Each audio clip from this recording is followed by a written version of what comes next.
Hello guys, good morning everyone. সবাইকে সুপ্রভাত জানিয়ে একটি রান্না শুরু করতে চলেছি। এর নাম হচ্ছে পনির মহারানি। এই পনির মহারানি বানানোর জন্য এই দেখছেন আমি পনির স্লাইস করে কেটে নিয়েছি। এখানে আমি 600 গ্রাম পনির নিয়েছি। এর সঙ্গে আমি কাশ্মীরি মির্চ অ্যাড করে দিচ্ছি, হাফ চামচ করে কাশ্মীরি চিলি আমি অ্যাড করে দিলাম। ভালো করে সমস্ত মশলাগুলো আমি পনিরের গায়ে আমি মাখিয়ে নিচ্ছি।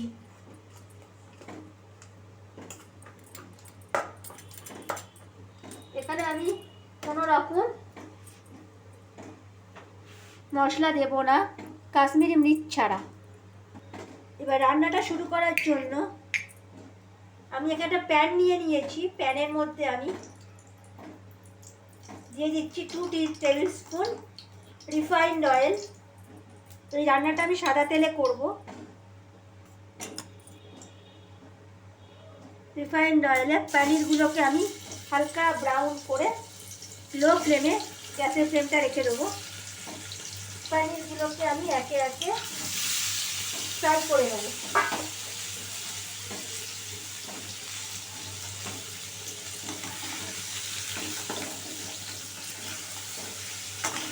খুব বেশি আমি ব্রাউন করে ভাজবো না। এবার আমি এখানে দিয়ে দিচ্ছি সামান্য পরিমাণে সল্ট দিয়ে দিচ্ছি আমি, যাতে পনিরের ভেতরে নুনটা ঢুকে যায়। সামান্য পরিমাণে আমি সল্ট অ্যাড করছি। খুব বেশি ব্রাউন করে আমি পনিরগুলোকে ভাজবো না, হালকা ফ্রাই করে নেব। পনিরগুলো আমার ব্রাউন করে ভাজা হয়ে গেছে। আমি এখানে যে পাত্রতে পনির রেখেছিলাম সেই পাত্রতে আমি তুলে নিই। আচ্ছা, প্যানে আমি যে তেলটা আছে বাদবাকি তেলের মধ্যে দিয়ে দিচ্ছি সাজিরে, মানে সাদা জিরে আমি অ্যাড করছি সামান্য। এরপরে এখানে আমি অ্যাড করছি 2টো তেজপাতা আর একটি গোটা শুকনো লঙ্কা। গ্যাসের ফ্লেমটা একটু হাই করে দেবো। যখনই ফোড়নের গন্ধটা চলে যাবে এখানে আমি অ্যাড করছি হাফ চামচের মতন আদা বাটা। এখানে আমি আদা আর 2টো কাঁচা লঙ্কা আমি পেস্ট করে নিয়েছি। ঝালটা অবশ্যই আপনারা কিন্তু বুঝে দেবেন। এই আদা আর কাঁচা লঙ্কাটা খুব ভালো করে ভেজে নিতে হবে যাতে স্মেলটা চলে যায়।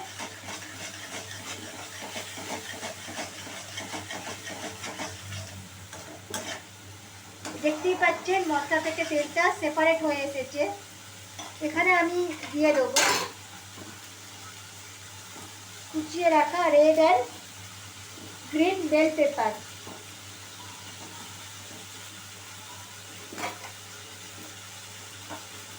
Red and green bell pepper আমি এখানে অ্যাড করছি। গ্যাসের ফ্লেমটা আবার কমিয়ে দিলাম।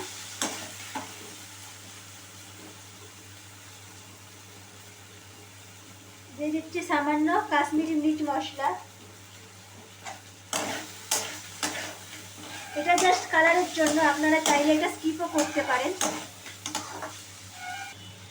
সামান্য আমি জল দিয়ে দিলাম যাতে মশলাটা ধরে না যায়। সামান্য জল অ্যাড করছি যাতে মশলাটা ধরে না যায়। এই পর্যায়ে আমি এখানে অ্যাড করব শীতকালে যেহেতু সবজি থাকে গোটা কয়েক মটরশুঁটি। শীতকালে সবজি থাকে, মটরশুঁটিটা খেলে ভালো লাগে। এবার আমি একে একে অ্যাড করছি পোস্ত বাটা 1 বাটি, মানে 1 টেবিল স্পুন পোস্ত বাটা আমি অ্যাড করছি। তার সঙ্গে অ্যাড করছি কাজু, চারমগজ একটা পেস্ট। লাস্টে আমি বাটি ধোয়া জলটাও আমি দিয়ে দিলাম। এবার সমস্ত মশলা খুব ভালো করে আমি মিশিয়ে নেব।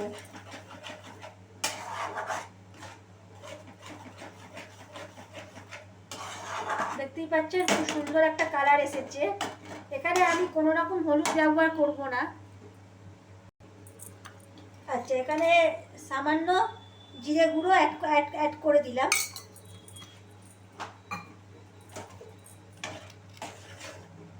জিরে গুঁড়োটা অ্যাড করলাম।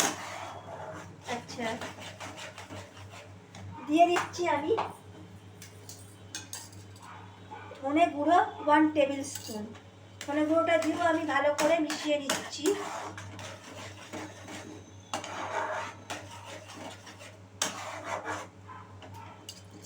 এরপরে আমি ভেজে রাখা যে পনিরগুলো আছে সেইগুলো আমি দিয়ে দিলাম একে একে।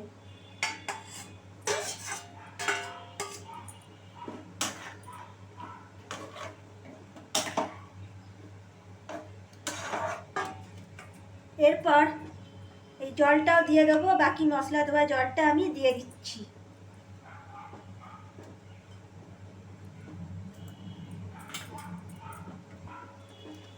লাস্টে আমি দিয়ে দেবো নুন, 1 টেবিল স্পুন মতো নুন আমি অ্যাড করছি।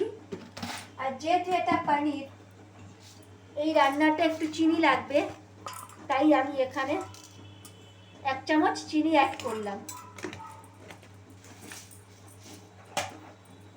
সমস্ত উপকরণ ভালো করে আমি এখানে মিশিয়ে নেব। এবার ঢাকনা দিয়ে আমি ঢেকে দেবো যাতে ঝোলটা গাঢ় হয়ে যায়। আচ্ছা, পনিরটা হয়ে গেছে। এবার আমি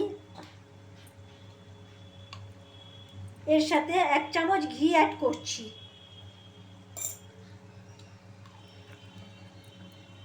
দিয়ে দিচ্ছি সামান্য গরম মশলা। আপনারা গরম মশলা চাইলে ফোড়নও অ্যাড করতে পারেন। দিয়ে সামান্য গরম মশলা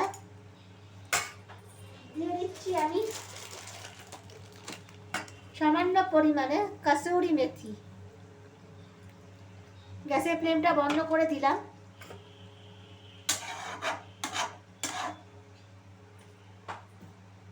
দেখিয়ে দিচ্ছি, দেখুন হয়ে গেছে মহারানী পনির বা পনির মহারানী। আমি ঠিক যেরকমভাবে বানালাম আপনারাও সেরকমভাবেই বানাবেন। অবশ্যই বাড়ির লোককে খাওয়াবেন। চ্যানেলটি সাবস্ক্রাইব করতে ভুলবেন না। পাশে বেল নোটিফিকেশান আইকনটি ক্লিক করে। ধন্যবাদ, ভালো থাকবেন।